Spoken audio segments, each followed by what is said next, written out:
At the dawn of the 20th century, Europe stood as a glittering collection of powerful empires, their capitals adorned with the fruits of industrial might and colonial wealth. But beneath this veneer of progress and prosperity, a dark and intricate web of rivalries was being woven. This was a world on a knife's edge, a continent divided.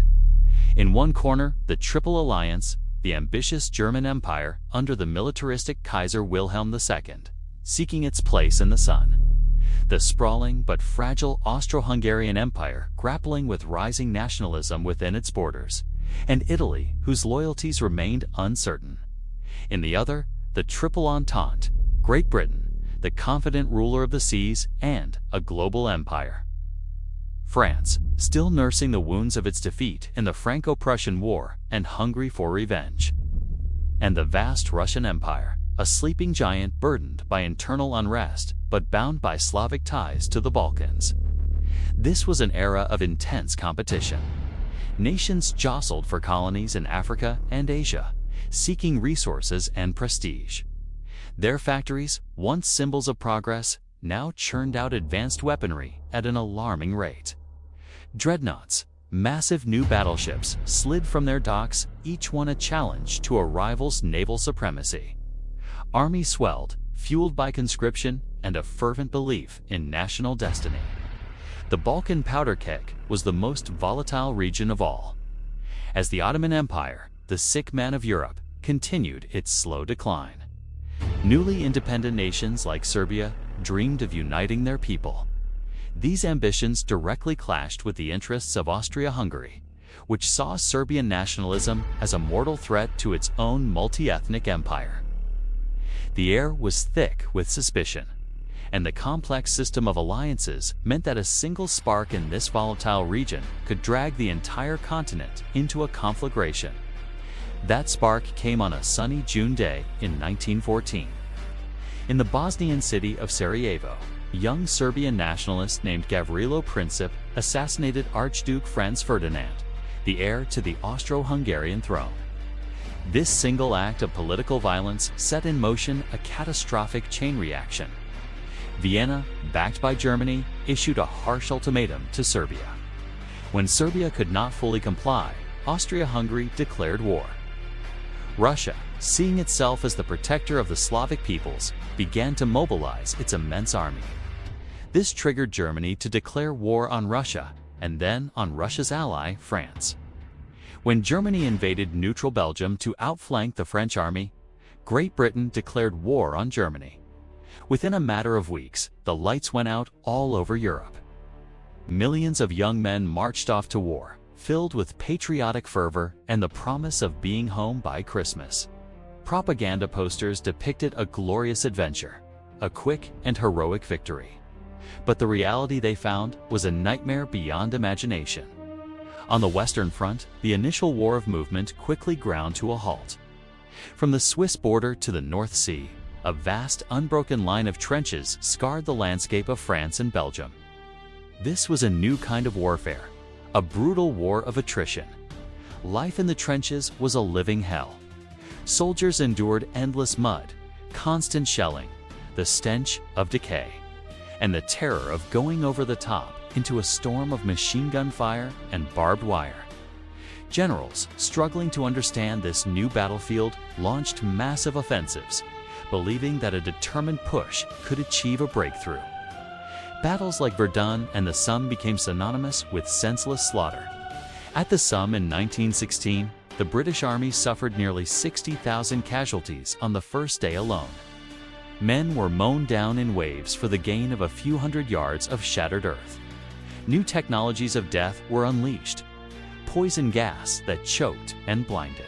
Flamethrowers that spewed liquid fire and terrifying artillery barrages that could obliterate entire landscapes. While the Western Front was defined by its stalemate, the Eastern Front was a theater of vast, sweeping movements, but no less devastating. German and Austro-Hungarian armies clashed with the massive but poorly equipped forces of Tsarist Russia across huge territories. The Battle of Tannenberg was a catastrophic defeat for Russia, yet its armies continued to fight on, tying down millions of enemy troops in a brutal, sprawling conflict. the war was not confined to Europe. It was a truly global conflict.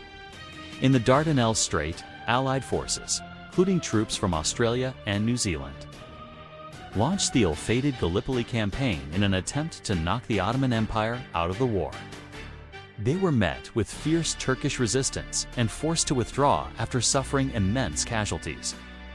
From the deserts of the Middle East to the plains of Africa and the waters of the Atlantic, empires clashed, drawing soldiers and resources from every corner of the globe.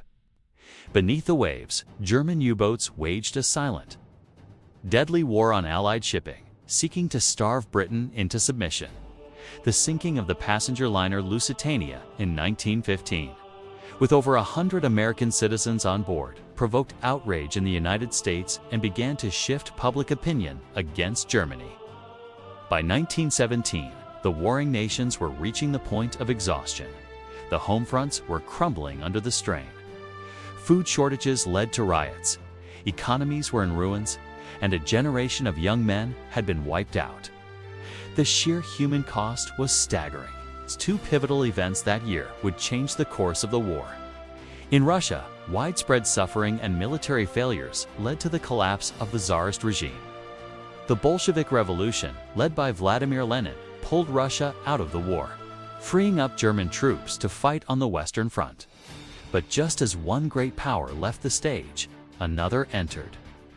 Germany's resumption of unrestricted submarine warfare finally pushed the United States to declare war.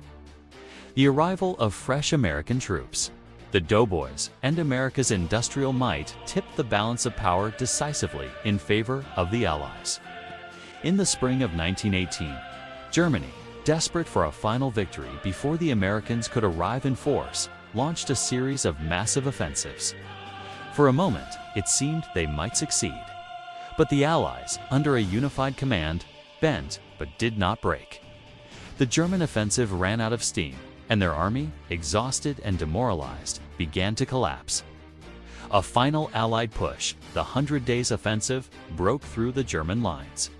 With its allies capitulating and revolution brewing at home, the German High Command knew the war was lost.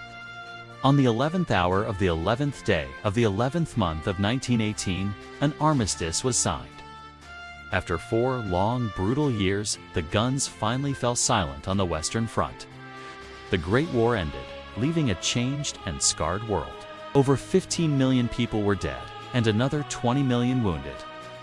For great empires, the German, the Austro-Hungarian, the Ottoman, and the Russian lay in ruins. From their ashes, a new map of Europe and the Middle East was drawn, creating new nations and new sources of conflict. The survivors returned to a world they no longer recognized. An entire generation, the lost generation, was scarred by the psychological trauma of what they had endured. Economies were shattered and societies were deeply divided. In 1919, the victorious powers gathered at the Palace of Versailles to forge a peace treaty. But instead of a peace of reconciliation, they imposed harsh terms on Germany. The war guilt clause, crippling reparations, and significant territorial losses bred deep resentment and instability within the new German Republic. The war that was supposed to end all wars had done nothing of the sort. It had created a legacy of bitterness, economic hardship, and unresolved nationalist tensions. The flawed Peace of Versailles did not heal the world's wounds. It merely covered them over. In the soil of this devastation, the seeds of an even more terrible conflict were sown, creating the perfect conditions for the rise of extremist ideologies that would, just 2 decades later, plunge the world back into darkness. The First World War was not an end, but a dark and tragic prelude.